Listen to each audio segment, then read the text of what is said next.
Praise the Lord अजीजों, हम यहाँ किसी महत्वहीन शिक्षा के विषय में चर्चा नहीं कर रहे हैं, बल्कि परमेश्वर के व्यवस्था के मूल विषयों में, न केवल सैद्धांतिक रूप में बल्कि अनुभव रूप में।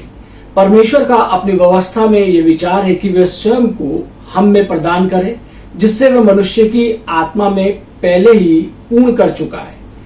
त्रिएक परमेश्वर हमारे में प्रदान कर चुका है। इसी उद्देश्य की पूर्ति के लिए परमेश्वर ने हमारी रचना 3 भागों में की है, देह, प्राण और आत्मा। ये 3 भागों से बना अस्तित्व परमेश्वर का मंदिर है। परमेश्वर का मंदिर 3 भागों से मिलकर बना है, बाहरी आंगन, पवित्र स्थान और परम पवित्र स्थान। वही स्थान जहां परमेश्वर की सर्वव्यापी महिमा और परमेश्वर का मसीह रहते थे। हम मनुष्य नामक जीव के 3 भाग परमेश्वर के मंदिर के 3 भागों के बिल्कुल अनुरूप है, उसी के समान है। देह जो है वो बाहरी आंगन की तरह है, प्राण पवित्र स्थान की तरह और आत्मा परम पवित्र स्थान की तरह। आज परमेश्वर मसीह में होकर परम पवित्र स्थान के समान हमारी आत्मा में रहता है। मेरे जो परमेश्वर की व्यवस्था यह है कि वह स्वयं को अपने निवास की तरह हमें प्रदान करे और अपने रहने के स्थान का प्रयोग उस आधार के रूप में करे जिसके द्वारा वह स्वयं को हमारे अंदर फैला सके। हमारी आत्मा उसका घर है, उसके रहने का स्थान, वह स्थान जहां से वह स्वयं को हमारे संपूर्ण अस्तित्व में फैलाता है। हमारे अंदर स्वयं को फैलाने के द्वारा वह पहले हमारे अंग अंग में समा जाता है, वो पूरी रीति से हमारी आत्मा में मिश्रित हो जाता है, फिर हमारे प्राण में और अंत में देह में। हमारी आत्मा को नया जन्म देने के द्वारा वो मिश्रित होने की प्रक्रिया को शुरू करने के लिए वो हमारी आत्मा में आता है। परमेश्वर का हमारी आत्मा में मिश्रित होना ही नया जन्म है। मेरे अजीजों, नया जन्म होने के पश्चात यदि हम उसके साथ सहयोग करें, स्वयं को उसको अर्पण करें और उसे अवसर दें, तो वह स्वयं को हमारी आत्मा से हमारे प्राण में फैलाएगा, ताकि हमारे प्राण के प्रत्येक भाग को नया कर सके। ये बदलने का कार्य है। इस परिवर्तनशीलता के कारण त्रिएक परमेश्वर का मूल तत्व हमारे प्राण में, हम में मिश्रित हो जाता है। जब हमारे प्राण परमेश्वर के स्वरूप में बदल जाते हैं और फिर हमारे विचार, उसकी इच्छा और हमारे निर्णय प्रभु को हमेशा व्यक्त करेंगे। मेरे जो इसलिए परमेश्वर का पहला कार्य हमारी आत्मा को नया जन्म देना है। उसका दूसरा कार्य हमारे प्राण में प्राण को परिवर्तित करना है और अंत में अंतिम कार्य प्रभु की द्वितीय आगमन के समय हमारी देह को परिवर्तित करना या बदलना है। प्रभु तब हमारी देह में समा जाएगा और हम उसकी महिमा से भर जाएंगे।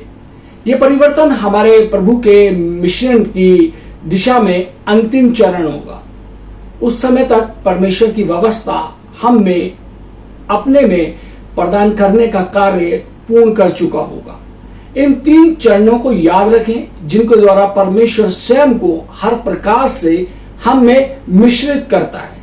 मेरे अजीजों, हम सब इस दुखद कथा को जानते हैं। इससे पहले कि महिमामय परमेश्वर आत्मा में आया, शैतान जो परमेश्वर का शत्रु था, उसने हमारे अंदर पहले प्रवेश किया। आदम द्वारा ज्ञान का फल खाने के कारण शैतान ने उसके माध्यम से मनुष्य की देह में प्रवेश किया। परिणाम स्वरूप पाप एक व्यक्ति में मानवीयकरण होकर हमारी देह के अंगों में से एक असंवैधानिक मालिक के रूप में रहा और उसने हमें बाध्य किया उन कार्यों को करने के लिए जिन्हें करना हम पसंद नहीं करते। ये वो पाप है जिसका वर्णन रोमियो की पुस्तक के 6, 7 और 8वें अध्याय में मिलता है। वे और कोई नहीं है, केवल शैतान है जो समस्त आकाश मंडल में सर्वाधिक पापमयी है। वो परमेश्वर का शत्रु है। जब उसने देह में प्रवेश किया तो हमारी देह परिवर्तित हो गई या स्वभाव में बदल गई और इस प्रकार वो शरीर बन गया। शरीर एक भ्रष्ट, नष्ट की हुई और टूटी फूटी चीज है जिसमें शैतान का वास है। इसलिए ये शरीर प्राण के ऊपर अधिकार करने को धमकाता है। मेरे अजीजों, जबकि मनुष्य की आत्मा परमेश्वर के लिए एक आधार स्वरूप है जिसके द्वारा वे स्वयं को फैलाता है, इसी प्रकार यही सिद्धांत इस भ्रष्ट देह पर भी सच है। शरीर पर शैतान का अधिकार होने के कारण वो भी शैतान के लिए आधार स्वरूप है जिसके द्वारा वो अपने शैतानी कार्य कराता है। शैतान शरीर में प्रवेश करके प्राण को प्रभावित करता है और फिर प्राण के माध्यम से आत्मा को मृत प्राय कर देता है। समस्त शैतानी कार्य बाहर की ओर से अंदर की ओर जाते हैं, परंतु समस्त ईश्वरीय कार्य केंद्र से प्रारंभ होकर बाहर की ओर फैल जाते हैं।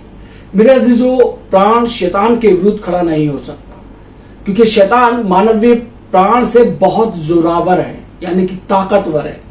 उद्धार पाने से पहले की हमारी दिशा यह है कि शैतान ने हमारे शरीर में प्रवेश करके हमारे प्राण को जहरीला कर दिया था। जब हमने सुसमाचार को सुना और मन में और विवेक में प्रकाशमान हुए तो हमने पश्चातापी मन पाया, आत्मा में टूटे, पश्चाताप किया और स्वयं को प्रभु के लिए अपने आप को खोला, जिसके कारण वो महिमापूर्ण रूप से हमारी आत्मा में आया ताकि हमारे जीवन में पवित्र आत्मा के रूप में एक जीवन बने। यद्यपि शैतान ने, जो शत्रु है, शरीर को अपना आधार बना लिया है जहां से वे अंदर आत्मा से लड़ता है, किंतु महिमामय प्रभु उसी आत्मा को अपना आधार बनाकर बाहर शरीर से युद्ध करता है।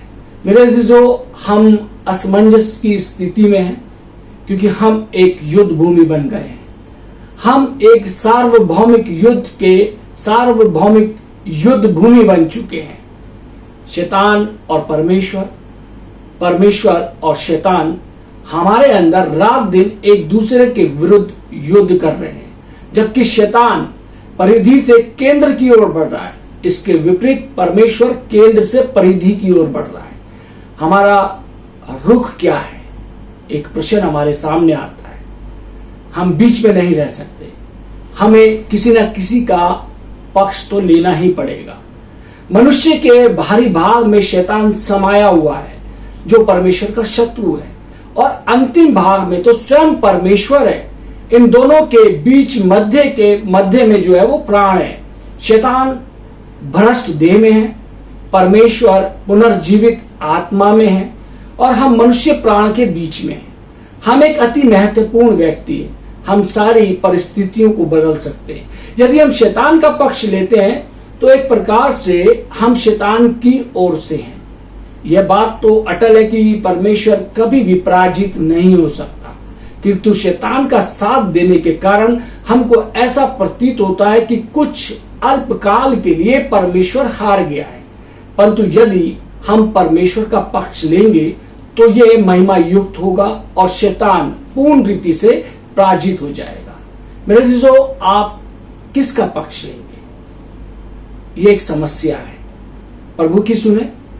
प्रभु का वचन कहता है, यदि कोई मनुष्य मेरे पीछे आना चाहे तो वे स्वयं का इनकार करे। स्वयं का इनकार, दूसरे शब्दों में अपने प्राण को क्रूस पर मार डाल दे, क्योंकि प्राण से ही अहम है और वही उसकी पहचान है। तो हम हमेशा अपने अहम की ओर हमेशा उसको सूली पर चढ़ाएं। जब हम अपने प्राण को मार डालेंगे तो क्या होगा? केवल परमेश्वर और शैतान ही शेष रह जाएगा। अपने अहम को मार देने के कारण हम उस पुल को समाप्त कर देंगे जिसे शत्रु के द्वारा हमला किए जाने की संभावना हो सकती है। मेरे अजीजों, शैतान तो शरीर में है क्योंकि वह पाप है जो हमारे शरीर में देधारी हुआ है, और हमारा अहम हमारे प्राण के अंदर है। पाप और अहम ने असंवैधानिक रूप से एक दूसरे से शादी किए हुए हैं। वास्तव में वो एक दूसरे के बहुत ही पहले हो चुके हैं। यह हमारे अंदर की तमाम समस्याओं का यही कारण है कि हमारे अंदर अहम ने पाप के साथ ब्याह रचा लिया है और अब वो दोनों एक हैं। किंतु जब हमारा उद्धार हुआ तो परमेश्वर मसीह और पवित्र आत्मा ने हमारी आत्मा में एक अलौकिक जीवन के रूप में प्रवेश किया, शरीर में जो एक भ्रष्ट देह है वहां पाप है, प्राण में जो कि एक भयभीत प्राण है वहां अहम है, जबकि नया जन्म पापी मनुष्य की आत्मा में दैवीय जीवन, अनंत जीवन है जो हमारे जीवन को संचालित करता है और शक्ति देता है। प्राणी जीवन के द्वारा जीना और चलने का मतलब है अर्थात अपने अहम के लिए जीना है, जो हमें शैतान के साथ ब्याह रचाने को मजबूर करता है। इस ब्याह का अर्थ है कि हम एक स्वतंत्र व्यक्ति नहीं है, बल्कि उस दुष्ट अर्थात पाप से दबे हैं, उसके दास हैं। हमारे शरीर की इच्छाएं और अभिलाषाएं जो उस दुष्ट अथवा पाप का प्रतिरूप है अपना सिर उठाती हैं कि हमारी आत्मा को कमजोर कर दे, उसे हरा दे और हमें शैतान के दासत्व में ले जाकर हमको अभागा बना दे, जीवन दूभर कर दे। हालांकि यदि हम अपने प्राण का, अपने अहम का इनकार करें और आत्मा के अनुसार जिएं और चलें तो मसीह हमारे जीवन का संचालन करेगा और हमें अपनी आशीषों और अनुग्रह से परिपक्व करेगा। मेरे जो हमारा नया जन्म हो चुकने के बाद हमें स्वयं अपनी इच्छा अनुसार ना तो जीवन यापन करना चाहिए और ना ही कोई अन्य कार्य करना चाहिए। जब तक हम स्वयं अपनी इच्छा अनुसार जिसे कह सकते हैं कि जीवित चलते रहेंगे, तब तक शैतान के बंधन में रहेंगे। शायद आप कह सकते हैं शायद ना हो तो अपना जीवन और ना ही अन्य कोई कार्य अपनी इच्छा अनुसार मैं करता हूं। ऐसे ही समय पर आत्मा और प्राण को अलग अलग समझने की आवश्यकता होती है। तब आप देखेंगे कि आप कितना अधिक जिसे कह सकते हैं कि अलग प्राण में हैं। आप कहते हैं कि आप अपने कार्य को अपनी इच्छा अनुसार नहीं कर सकते, परंतु मैं आपसे पूछता हूं कि आप किसके भरोसे जीवन को चला रहे हैं? क्या आपने शरीर के भरोसे? जहां तक है उसका उत्तर होगा नहीं, नहीं, मैं अपने शरीर के भरोसे नहीं जी रहा हूं। तो क्या आप आत्मा के अनुसार जी रहे हैं? आप कहते हैं कह सकते हैं कि हो सकता है, किंतु मुझे संदेह है। तो यदि आप ना तो शरीर के भरोसे जी रहे हैं और ना ही आत्मा के भरोसे, तो आप किसके भरोसे जी रहे हैं? इसका उत्तर है कि आप केवल प्राण के भरोसे जी रहे हैं। आप कहते हैं ओ मैं कोई पाप नहीं करना चाहता, मैं कोई शारीरिक मनुष्य नहीं बनना चाहता, मैं शैतान के साथ सहयोग नहीं करना चाहता, मैं परमेश्वर से प्रेम करता हूं, मैं प्रभु का अनुसरण करना चाहता हूं, उसके बताए मार्ग पर चलना चाहता हूं, मैं ये चाहता हूं, ये सारी चीजें मैं चाहता हूं अपने जीवन में। मेरे अजीजों, अभी भी आप प्राण में, प्रभु को अपनी स्थिति बताइए। आपको स्वयं को भी इस बात के संदेह है कि आप आत्मा में हैं। यदि आप शरीर या आत्मा में नहीं तो आप प्राण में हैं। प्रभु की स्तुतियों कि आप मिस्र में नहीं हैं, क्योंकि आपने फसह के पर्व का अनुभव किया है। आप मिस्र की भूमि से निकाल चुके हैं, किंतु आपने अभी तक कनान की उपजाऊ भूमि में प्रवेश नहीं किया है। आप अभी तक प्राण के जंगलों में भटक रहे हैं। मेरे अजीजों, हम किस प्रकार जान सकते हैं कि हम कब आत्मा में हैं या प्राण में, और हम आत्मा को प्राण से किस प्रकार अलग कर सकते हैं? मेरे अजीजों, देखें कि प्रभु इस विषय में क्या कहता है। मत्ती 10 बाब उसकी 37 से 39 आयत में लिखा है कि जो माता या पिता को मुझसे अधिक प्रिय जानता है वो मेरे योग्य नहीं है, और जो बेटा या बेटी को मुझसे अधिक प्रिय जानता है वो मेरे योग्य नहीं है, और जो अपना क्रूस लेकर मेरे पीछे न चले वो मेरे योग्य नहीं है। जो अपना प्राण बचाता है वो उसे खोएगा, और जो मेरे कारण अपना प्राण खोता है वो उसे पाएगा। मेरे जो इन पदों में जो क्रूस लेकर चलने का संदर्भ है, उसका अर्थ है कि मनुष्य का अपने प्रियो के प्रति, प्रेमी मनुष्य का एक कुछ ऐसी चीज है जिसका संबंध हमारे प्राण से है, और उसका क्रूस के साथ व्यवहार किया जाना चाहिए। हमें अपने प्रियजनों से कितना प्रेम करते हैं।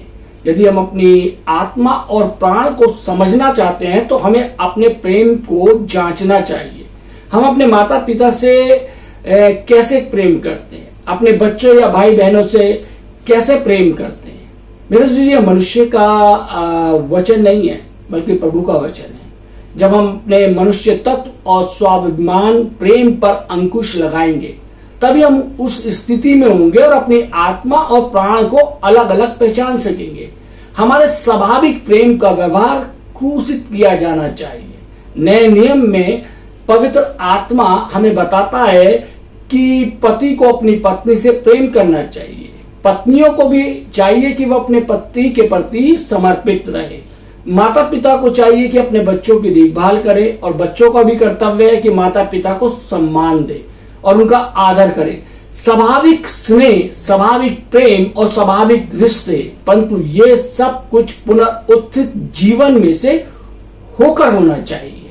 मेरा जी, जो स्वाभाविक मोह, प्राकृतिक प्रेम और प्राकृतिक संबंधों को क्रूस पर समाप्त कर देना चाहिए, तब हम क्रूस के प्रति समर्पित होंगे तो आत्मा के द्वारा चलाए जाएंगे, जिसका अर्थ है हम पुनरुत्थान के जीवन में होंगे, हम उसी में जीवित रहेंगे। हमारे जीवन में क्रूस का क्या महत्व है, इसका परीक्षण इस बात से होता है कि हमारा प्राण कितना टूटा हुआ है और हमारे प्राकृतिक प्रेम और स्नेह पर क्रूस ने कितना प्रभाव डाला है। जब हमारा प्राकृतिक प्रेम क्रूस के प्रेम के आगे फीका पड़ जाएगा तो समझ लीजिए कि आपने प्राण के प्रति आपका मोह भंग हो चुका है। इसके अतिरिक्त प्राकृतिक प्रेम के साथ यदि हमारा प्राण खोने जा रहे हैं तो हमें यह सीखने की आवश्यकता है कि घृणा किस प्रकार से की जाती है। लूका 14 बाब उसकी 26 से 27वीं आयत कहता है, यदि कोई मेरे पास आए और अपने पिता और माता और पत्नी और बच्चों और भाइयों और बहनों वन अपने प्राण को भी अप्रिय ना जाने तो मेरा चेला नहीं हो सकता। और जो कोई अपना क्रूस ना उठाए और मेरे पीछे ना आए वो भी मेरा चेला नहीं हो सकता। मेरे जो जीवन पुण्य यहाँ यूनानी पाठ में जो ठीक उसी शब्द के अनुसार है, जो कि प्राण के लिए अपने प्रियजनों के प्रति प्रेम के अतिरिक्त हमें स्वयं से भी प्रेम है, अपने अहम अथवा अपने प्राण से। इसलिए प्रभु कहता है कि हमें अपनी खुदी का इनकार करना चाहिए, अपने अहम का इनकार करना चाहिए। जब तक हमारे जीवन के अंदर अहम है तब तक हम परमेश्वर के पीछे नहीं चल सकते। हमें परमेश्वर के पीछे चलने के लिए अपने प्राण का इनकार अर्थात अपने अहम का इनकार करना पड़ेगा, जो हमें अहम के अंदर लेके चली जाती है। परमेश्वर चाहता है कि यदि हम उसके पीछे चलना चाहते हैं तो अपने अहम का इनकार करें। परमेश्वर आप सबको आशीष दे, आमीन। आइए हम प्रार्थना करें। महान सामर्थ्य पिता परमेश्वर, धन्यवाद देते हैं प्रभु जी आज के सुंदर वचन के लिए। परमेश्वर, जिसमें हमने सीखा कि हमें अपने प्राण को परमेश्वर किस प्रकार से कंट्रोल करना है प्रभु जी, अपने अहम को अपनी आत्मा से, अपने शरीर से दूर करना है। हम जानते हैं कि प्रभु जी ये द्वंद्व युद्ध जो परमेश्वर प्रभु जी शैतान की ओर से चल रहा है, परमेश्वर प्रभु जी आप हमारे को इस युद्ध में परमेश्वर प्रभु जी सहायता प्रदान कीजिए कि परमेश्वर हम शैतान की ओर नहीं बल्कि परमेश्वर प्रभु यीशु मसीह आपके पीछे होने पाए। अपने उन तमाम नकारात्मक बातों को खुदा जो हमारे जीवनों में है, उन तमाम नकारात्मक बातों को दूर करने पाए प्रभु जी। हम अपने जीवन का उद्देश्य समझने पाए कि क्यों हम इस संसार में आए। प्रभु जी आप हमारे भीतर आइए परमेश्वर, हमारे को पवित्र आत्मा की सामर्थ दीजिए कि हम इस संसार में रहते हुए परमेश्वर तेरी योजना के मुताबिक अपने जीवन को व्यतीत कर सकें। प्रभु जी जितने लोगों ने ये आज का वचन सुना है, ये वचन उनके लिए, उनके परिवार के लिए बहुत ज्यादा आशीषित हो, यीशु मसीह के नाम से आमीन।